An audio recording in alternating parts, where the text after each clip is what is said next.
You ever feel like your tracks are almost right for sync, but there's just something missing? It's probably your structure.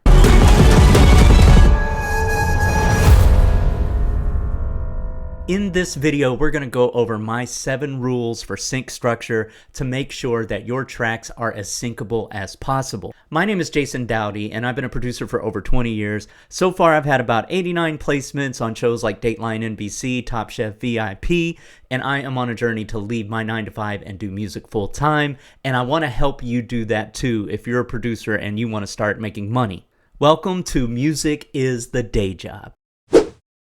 Today we're breaking down the structure rules to make sure that music supervisors and music coordinators don't just skip your song after listening to it for 2 seconds. Alright, so rule number 1, your intro matters. What you want to do with your intro is you want to grab their attention, you want to set the emotion of the track right away, and you don't want your intro to go on forever.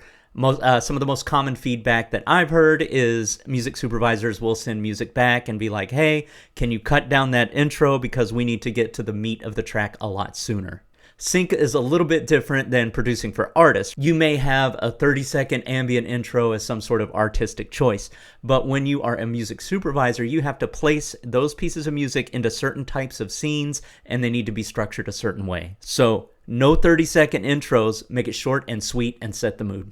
Rule number 2 is keep it around 2 minutes for the entire track. It can be a little over, a little under, that's fine, but that's pretty standard. It's the right length of piece of music that most supervisors can use for certain scenes. Now, there will be times that some music libraries will ask you, hey, could you make this a little bit longer and things like that for custom pieces. That's obviously when you could break a rule like this, but in general, around 2 minutes is good.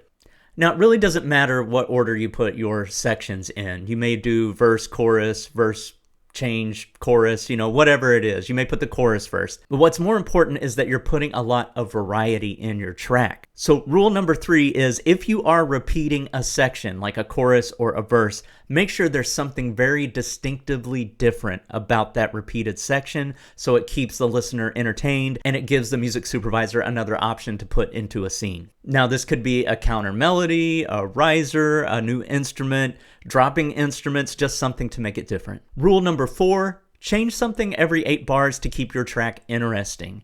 Now, there are occasions where they might say, hey, we need really repetitive music for a particular type of cue, but that's out of the norm. That's normally not what they want. They want a lot of variety. So every 8 bars, add a new instrument, drop one out, add a new counter melody, something to change it up. Rule number 5 is put transitions into your song and make them feel natural. You definitely don't want to have a jarring stop or a big chorus that comes out of the blue, right?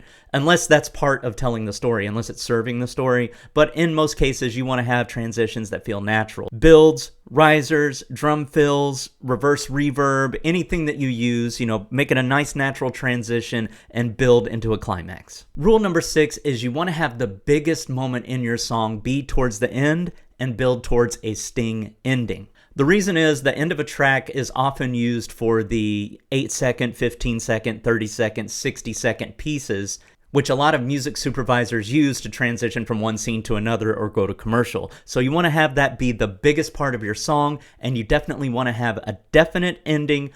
Almost 100% of the time it's going to end on the root note unless you want like a weird suspenseful ending that's like a what's next, but most of the time it's going to end on the root note. Rule number 7, especially when you are starting out, is use a reference track. Research websites like TuneFind, APM Music, Warner Chappell. I'll give you the links in the description so you can check those out. Look for albums that are similar to yours and see how they're structuring it.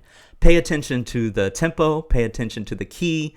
Make it in the same tempo and key to start with, and something similar, just to give you an idea of what's getting placed the most so you know your music is going to be syncable. Now, all of these rules are just that. They're rules, and rules are made to be broken. So if you're doing something custom with a music library for a certain client, maybe they want to break all of those rules, and that's perfectly fine. But this is just a way to get you started making tracks that are going to have a high chance of getting placed. So if you want to go deeper, learn more about structure, learn more about everything to get your music into TV and film, I highly suggest you check out the Sync Producer Hub. It's run by my man, Anthony Clint Jr.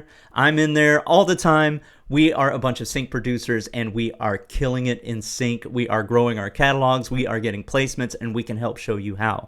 And if you want to learn more about this whole sync thing, go ahead and check out this next video.